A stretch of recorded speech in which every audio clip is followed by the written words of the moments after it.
As mentioned in the introduction to partition area lighting control, there are many cases where we want a simple keypad as the user interface in each partition room. Here we'll cover how to make that work. We will assume the keypad is just for lighting control, no partition wall state modification or monitoring. That will be done through sensors, or if there's no sensors, then perhaps by use of an Equinox 73 in a controlled space, or with a phone or tablet running the Equinox app. Alternatively, a separate keypad in a controlled space can have programming on it to indicate partition wall state, and we will cover that later in this video. We'll start off with the same file that we left off with in the introductory video. I can bring in a keypad and I can begin building it out. And we want to emphasize here that all of our programming is going to be using as objects the partition groups rather than individual lighting zones. But having made that point, rather than building out the entire keypad, let's do a simpler method. I have a library object. I have multiple library keypad templates, and what we're going to do today is we're going to assume a 5-button. First button is on with raise, a scene 1, a scene 2. We have one button to give us dimming control of an individual lighting zone, and then we have an off with the lower. So I will bring that, drag and drop him into ballroom A, and let's just call him keypad A. And now we'll just follow through the wizard, select all the lights to be controlled. Again, we're not going to do the individuals. We are going to be selecting the partition groups.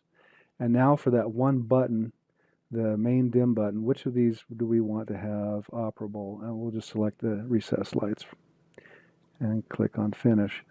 As we do that now, if we were to go through and take a look, every one of these is going to be operating on the partition groups rather than the individual zones. And so we're done. Now, with that having been done, all I need to do, this is simpler than in normal situations with building keypads.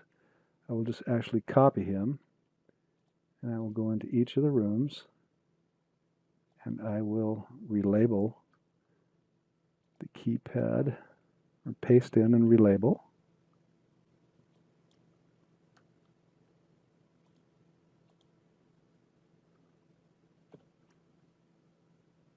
Once I have this done, all I need to do is program the system and configure the keypads to get the serial numbers in, and this is ready to go. I mentioned previously that one of the options for indicating partition wall state is by use of a separate keypad in a controlled space. Let's examine what that looks like. So if I go into the ballroom area and I create a new keypad, and we'll call this the partition control, the partition keypad. And I want a button for each partition wall. So a 4-button is perfect for this situation. So let's go ahead and give these names.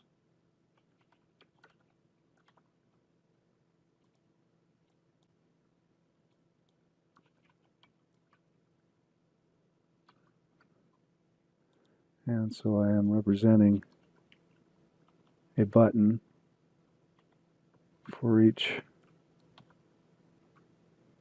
wall that exists.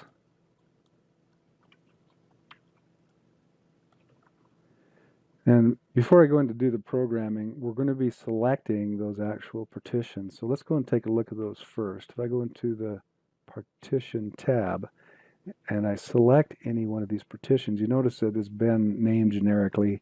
They're 1, 2, 3, and 4. Let's clear that up so that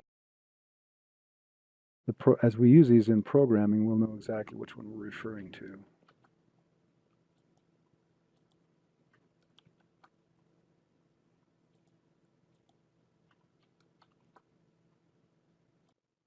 All right, so now let's return to the Grid tab so we can access that partition keypad. I have created a custom task for the purpose of toggling the state of a partition wall, exactly what we're doing right now, and it's in the library. So to program a button using a library task, I simply drag and drop that onto the desired button. I am going to prepend it so that the programming will, the name of the task that results will be AB partition wall toggle. Then we're going to follow through and just select that partition, and we're done. I'll go ahead and do it with the rest of them, then we'll take a look at the programming.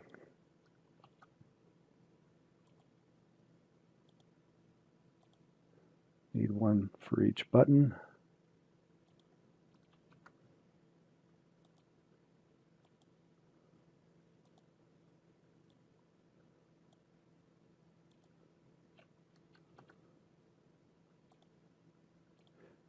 Okay, so let's just go take a look at any one of these. And basically what we're doing is we're looking at the current partition state. If it is open, then we set it to close. Otherwise, then it is already closed. We set it to open. So every time this is operated, it will change back and forth. Down here below in the LED state, we have partition state, and I have it selected to where it will be lit up as active if the wall is closed. So representing that if there's a solid wall there, then we'll have it in the active state. You could, if you wanted that to be representing the other way, where if it's open, it's lit up, then you would do this. Just go in and click on open. I'm going to cancel that in this case so that we're consistent. With that done, with this programmed and this keypad along with the other ones configured, we're ready to go.